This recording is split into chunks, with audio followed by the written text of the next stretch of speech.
Oui, je passe beaucoup de mon temps ici. Dans les livres? Dans les livres, oui. Dans les livres. Il vous arrive de voyager avec les auteurs? Oui, disons, quand je voyage. Non, dans les livres, quand vous faites oui, la oui, lecture, non, ça c'est évident. Voilà. C'est évident. D'ailleurs, il y a des quartiers ici, hein, donc ça va des mathématiques. Oui. Les mathématiques, là c'est mathématiques statistiques, recherche opérationnelle, analyse des données. Là c'est microéconomie, macroéconomie. Les gens qui ont fait la mathématique, c'est ce qu'on nous apprend, échouent rarement. Pourquoi? Parce que c'est une science exacte. Alors tout ce qu'ils font, en tout cas ils le font, ils prennent des risques, ils calculent les risques, c'est difficile. Bon, le mathématique c'est un langage. Hein. Ouais. C'est un langage, mais c'est un langage codé et logique. Okay. Voilà, on va dire c'est la force de la logique. Donc, ça vous apprend à raisonner de manière logique.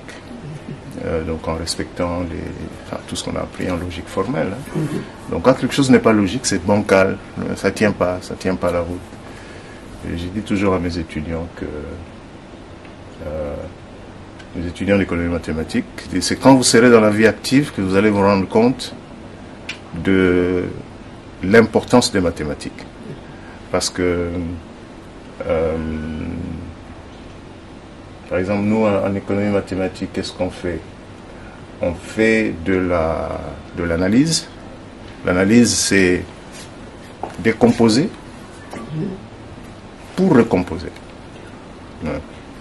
Si vous voulez résoudre un problème, quel qu'il soit, parce que l'ordinateur, il fait quoi? L'ordinateur, il découpe le problème dans des opérations arithmétiques élémentaires. Addition, soustraction, addition. Simple.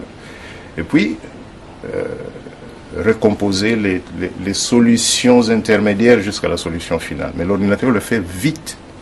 Non? Mais quand vous entraînez votre esprit à ça, vous allez apprendre, vous aurez la capacité de savoir analyser et de savoir faire la synthèse. Voilà, c'est ce qui vous aide même dans vos responsabilités politiques, parce que c'est rare que Nkoko Samba passe à côté de la plaque. En fait, quand vous êtes un responsable, votre rôle, votre tâche quotidienne, c'est de résoudre des problèmes.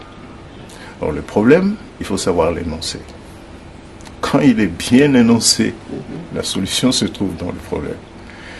Donc, cette habitude à savoir organiser sa pensée vous permet de savoir saisir quel est le problème, dans quel terme il se pose, et dès l'instant que vous l'avez bien énoncé, vous avez les prémices de la solution du problème. Donc, moi je me suis toujours exercé à ça. Le plus important, c'est pas de rendre difficile le problème qui se pose, c'est de simplifier le problème complexe qui vous est soumis. Cette démarche-là, de rendre simple ce qui paraît complexe, c'est ça qui fait que vous avez la capacité de trouver les solutions correctes, exactes aux problèmes qui sont posés. Sinon, vous allez donner des solutions à des faux problèmes, parce que ce n'est pas un problème, ou alors vous aurez des solutions qui ne correspondent pas aux problèmes, soit parce que les problèmes ont été mal énoncés.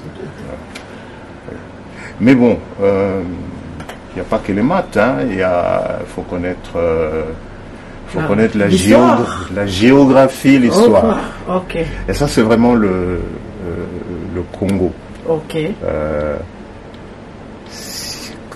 Chaque fois qu'on me demande quel est le plus grand problème dans notre pays, j'ai dit parce que nous ne connaissons pas notre pays.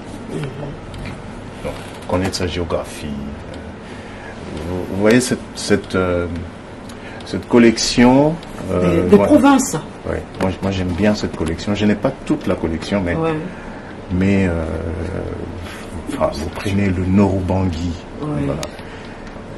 Vous avez la géographie du Nord-Ubangi, vous avez l'histoire du Nord-Ubangi, les peuples du Nord-Ubangi, les langues qui sont parlées, les problèmes qui se posent dans cette partie du pays. Comment cette partie du pays a été administrée depuis l'époque coloniale jusque récemment. J'aime bien ces 3 tomes, Le rail du Congo belge. Oui. Ces ouvrages sont tout simplement fantastiques parce que ils vous montrent comment le chemin de fer ont été construits dans ce pays. Et vous avez les images. C'est plein en fait de cartes, d'images de l'époque. La leçon qu'on en tire, c'est que l'exercice qui a été fait par les colonisateurs à l'époque, parce que comment ils ont établi ces cartes? Ils ont marché pour connaître les rivières, pour tracer les cartes. Cet exercice, nous Congolais devons le faire aujourd'hui. Nous devons le faire aujourd'hui. Comment ils ont fait passer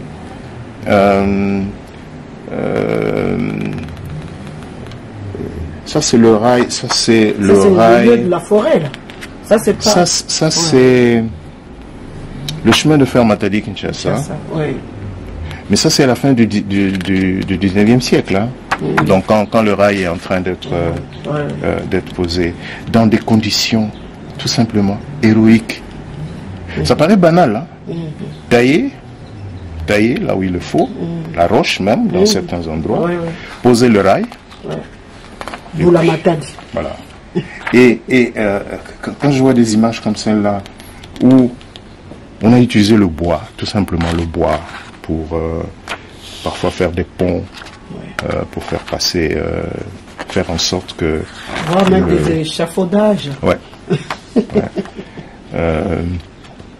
C'est comme ça en fait que, voilà, un pont d'Iliane sur la rivière Manadala dans le Kivu, un pont construit par les indigènes dans la région de l'Équateur. C'est ça le Congo au moment des premiers balbutiements, on va dire des temps modernes, au kilomètre 214 de Matadi. Voilà le pipeline de l'époque, hein, qui est tout petit.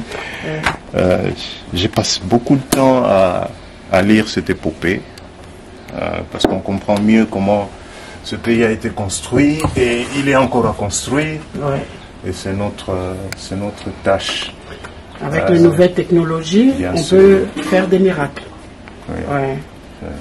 Bon, évidemment, il faut aussi lire les grands. Nous avons Georges... Tony Blair, George Bush, Margaret Thatcher. Bien. Ici, il y a aussi quelques autres grands. Moi, j'adore Kemal Atatürk, le fondateur de la Turquie moderne. Lui et ce groupe de jeunes officiers de l'Empire ottoman qui assistent à la désintégration de l'Empire et qui décident de sécuriser le territoire de ce que va devenir la Turquie moderne. Mais bon, il y a Zhao Ziang, un grand... Bon, malheureusement, il était tombé en disgrâce en Chine, mais c'était un grand réformateur de la Chine moderne. Le traité de droit congolais des hydrocarbures, le manuel de fiscalité congolaise, j'ai quelques autres, je pense que je dois aussi avoir quelques ouvrages de droit minier. Droit minier. J'ai perdu pas mal d'ouvrages de cette collection de l'IRES, l'Institut de recherche économique et sociale de l'Ovanium, de ma faculté de sciences économiques de l'UNIKIN. Bon, j'en ai gardé quelques-uns, mais c'est de très très bons ouvrages qui donnent un bon éclairage de la façon dont nous avons raté la décolonisation sur le plan économique. Ouais. Par exemple, cet ouvrage ici que j'ai acheté quand j'étais étudiant. Ça, c'est des ouvrages que j'ai achetés quand j'étais étudiant. Vous Ah oui, je les ai gardés. Ouais. L'inflation en pays sous-développés, c'est une thèse de doctorat du professeur Hélène, et qui décrit comment l'inflation a consumé le Congo indépendant dans les premières semaines, dans les toutes premières semaines, et nous avons difficilement réussi depuis lors à dompter ce diable de l'inflation, parce que l'inflation, c'est un peu comme l'hypertension artérielle. C'est une maladie dangereuse. Jean-Louis Lacroix, Industrialisation au Congo, un très bon livre aussi, qui démontre que notre croissance économique est bloquée depuis la fin des années 60. Ouais. Alors quand vous lisez comme ça, arrivez-vous à implémenter tout ce que vous lisez au contexte? Vous savez que j'ai publié un ouvrage qui est là. Ok. C'est la question qui allait suivre. Vous lisez seulement les autres? On ne pourra pas vous lire un jour? Je peux vous donner... attendez, je vais vous montrer... Moi-même, voilà. Cet ouvrage, je l'ai écrit en 1994.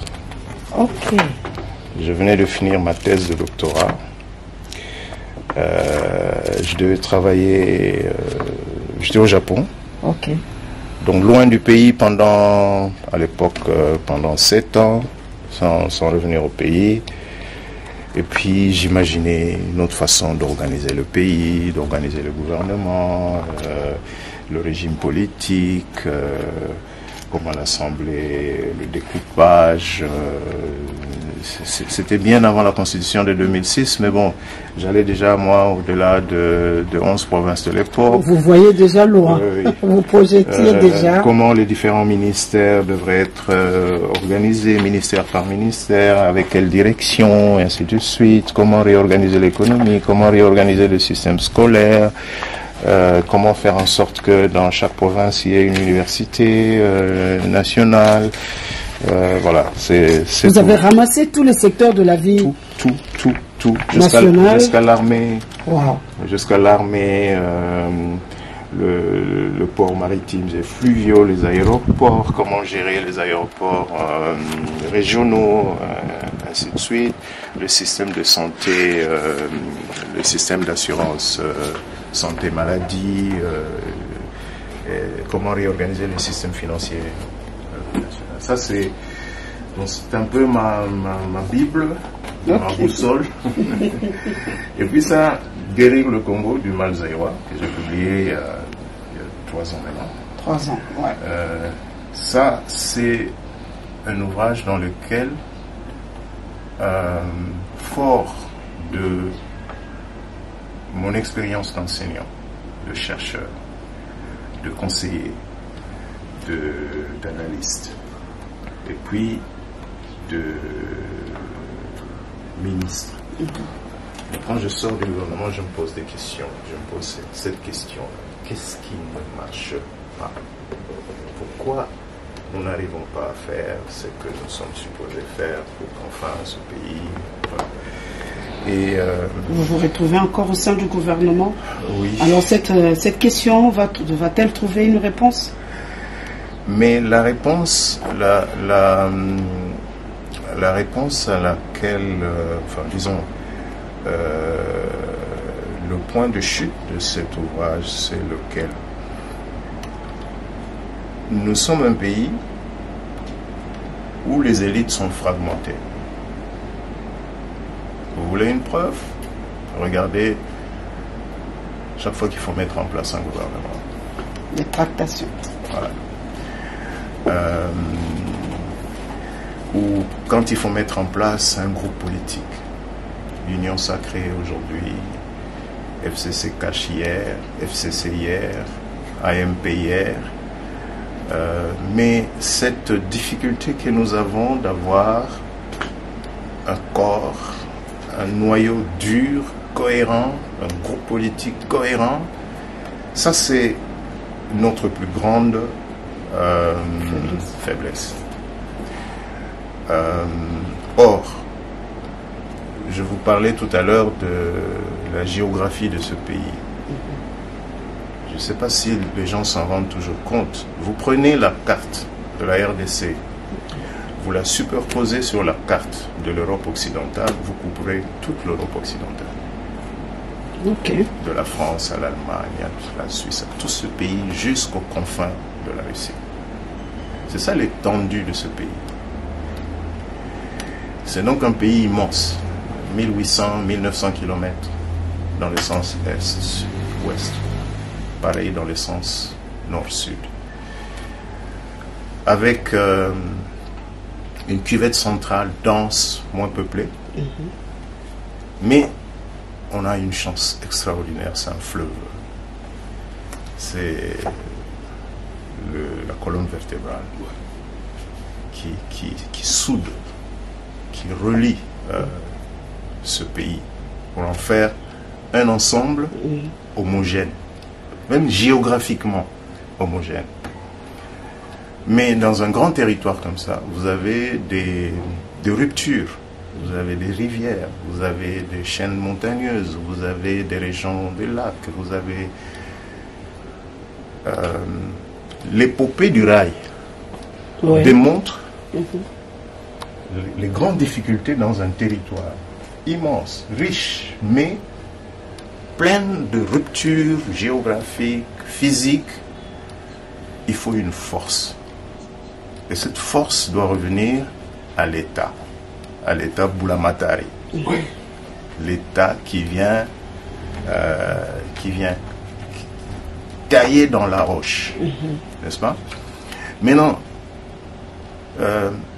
à l'époque coloniale, le pouvoir colonial était un corps petit, mais cohérent, puissant, et qui a réussi à tailler là où il fallait tailler.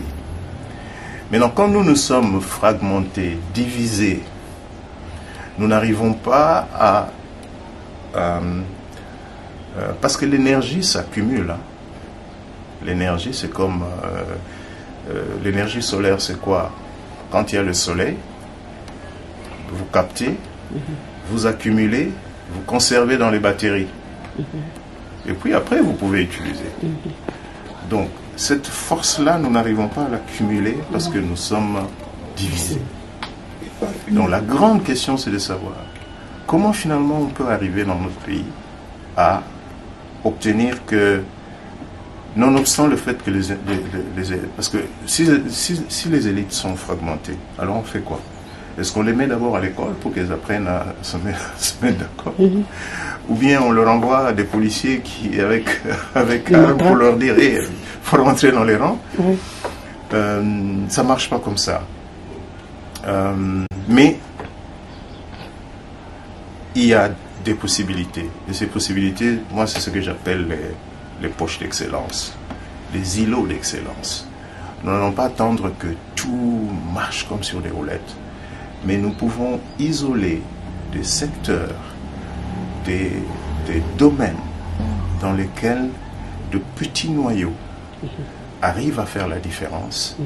Et comme une étoile qui éclaire le reste, petit à petit, vous voyez, quand le jour se lève, ça pointe petit à petit, et puis l'obscurité s'éloigne et la lumière prend le dessus. Donc, dans nos habitudes, dans nos querelles, dans nos divisions, si nous pouvons arriver à admettre qu'il y a des secteurs, je donne un exemple, la gestion de l'économie nationale. On dit voilà, ça on ne touche pas. ça on laisse aux experts. Ça, on écoute les experts.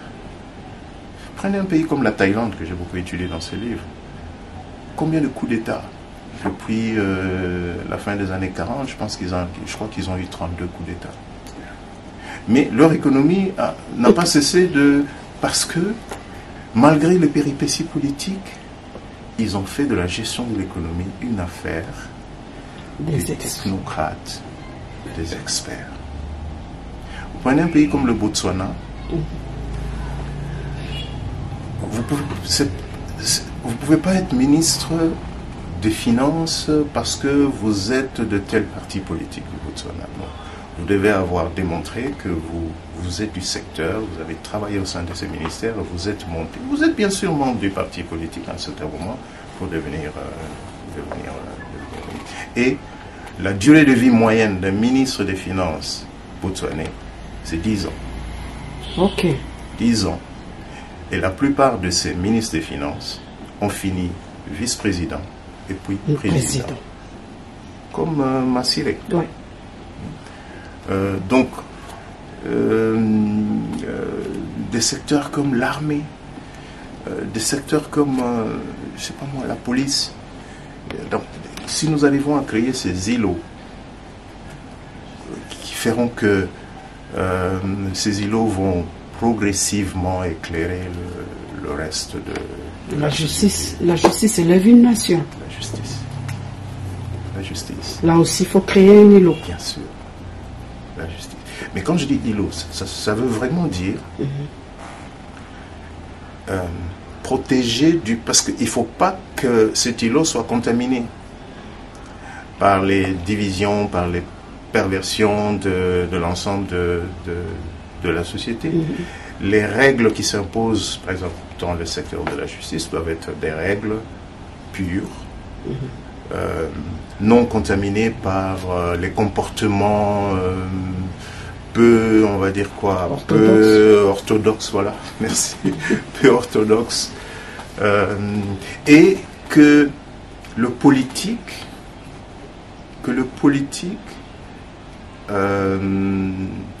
reconnaisse à cet îlot sa neutralité, son autonomie, et se soumette. Évidemment, le politique se soumet plus facilement quand il y a la société dans son ensemble qui exige que tout le monde se soumette au dictat de la justice lorsque la Cour s'est prononcée, mais que la justice elle-même démontre son excellence pour que ces décisions s'imposent à tout le monde. C'est un peu ça c'est un ouvrage d'un économiste, parce que finalement la grande question c'est comment chasser la pauvreté de ce pays hyper riche. Hein? Il y a, je ne sais pas si je peux trouver cette phrase que j'aime bien d'un ouvrage d'ailleurs que j'ai ici du professeur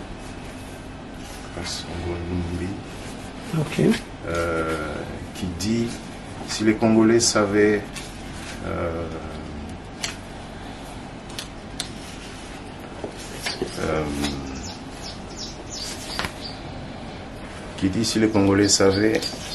ce qu'ils ont comme pays, qu'ils ont pratiquement un jardin dedans, ils seraient malades de noter pourquoi ils vivent dans la pauvreté. Donc, lui c'est un géologue, hein, mais un géologue il dit mais écoutez, il n'y a rien d'aussi beau au monde comme territoire. Voilà, bon. Il y a aussi, je vois aussi des ouvrages en anglais. Oui, j'en ai pas mal. Ok. J'en ai pas mal. Tous ces rayons, c'est généralement en anglais et un peu en japonais aussi.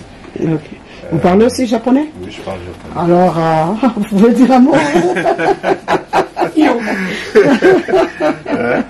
Je parle japonais. Oui. J'y ai quand même vécu 10 ans, j'ai étudié. Oui. J'ai suivi les cours en japonais, j'ai passé des examens en japonais, donc c'est tout à fait normal que je parle cette langue. Et j'ai beaucoup...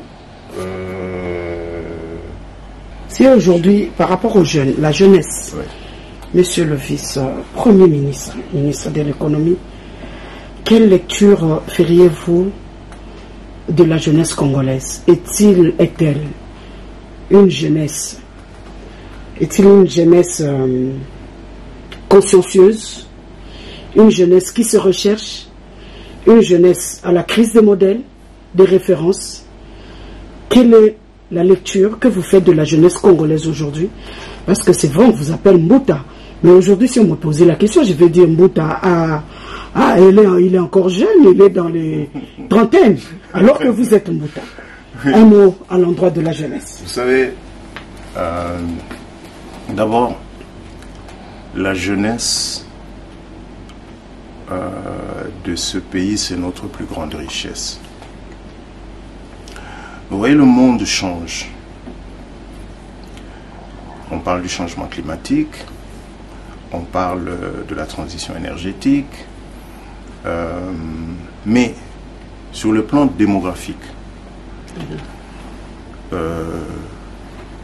tous les continents vieillissent, c'est-à-dire leur population vieillisse. La Chine, par exemple, la Chine la croissance économique de la Chine va prendre un coup à cause du vieillissement rapide de la population chinoise. L'Afrique, c'est le continent qui va demeurer le continent où il y aura le plus de jeunes. Et en 2050 déjà, un peu au-delà de 2050, une dizaine de pays seulement au monde auront plus de 30% de leur population jeune. Et parmi ces pays, il y a la RDC. Donc nous sommes ce que moi j'aime appeler la dernière frontière démographique. En fait, si vous êtes une grande entreprise, une grande multinationale dans le monde, et que vous voulez demeurer une grande entreprise en 2100, vous devez vendre en Afrique.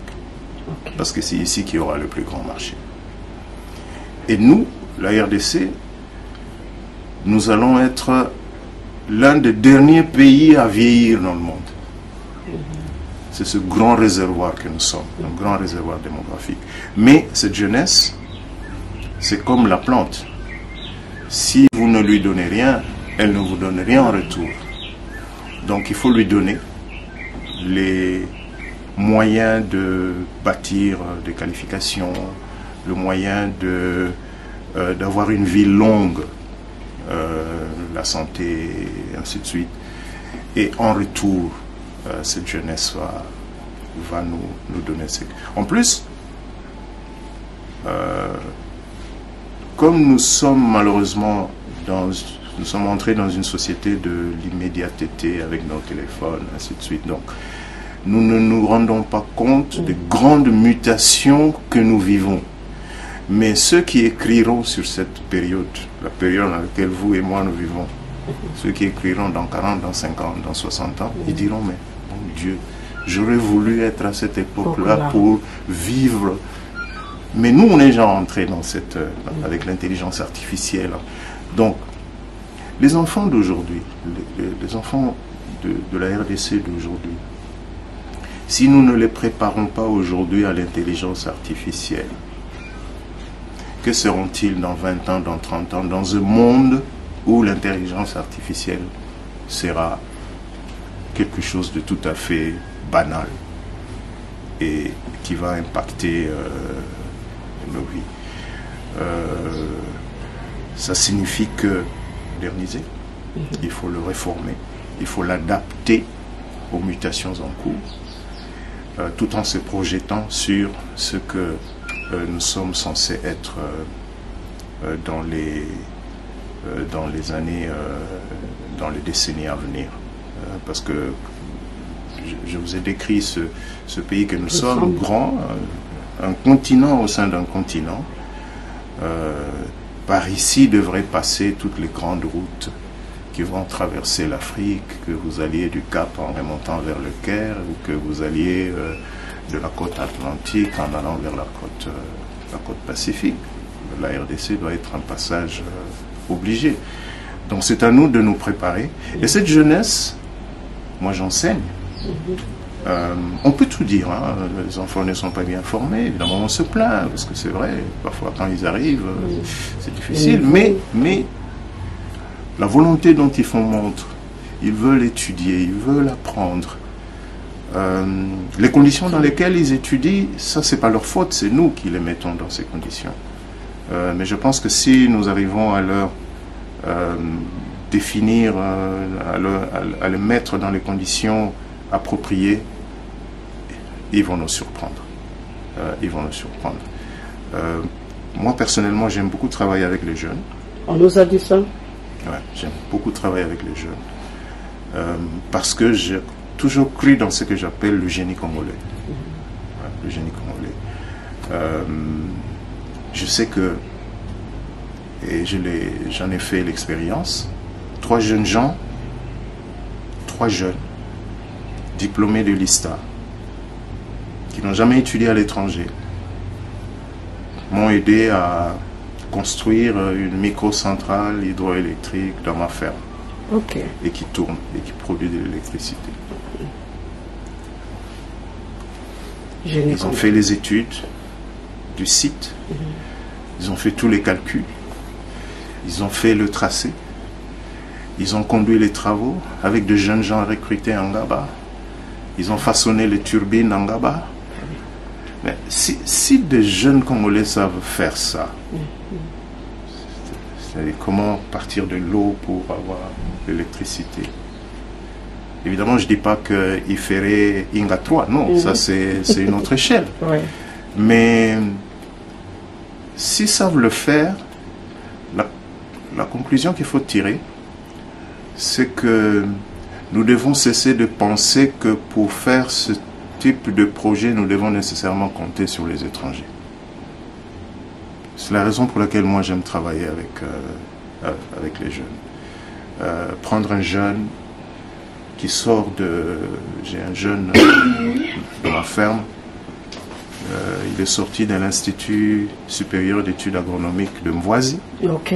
Voilà, donc il sort de l'ICEA, je le recrute, je le mets à l'essai, il est là depuis 4-5 ans, il fait un travail impeccable. Voilà. Donc, on peut répéter ce genre d'exemple. Moi, j'ai pas de doute que la jeunesse congolaise, elle sera au rendez-vous. Elle sera au rendez-vous. Sans oublier tous ces jeunes Congolais qui sont allés étudier à l'étranger. Et ils sont nombreux qui veulent revenir. Nombreux qui meurent d'envie de revenir pour venir participer à la construction. Je n'aime pas parler de la reconstruction. Non, la construction, vous avez raison. Ce pays, nous devons le construire. Okay. Ouais.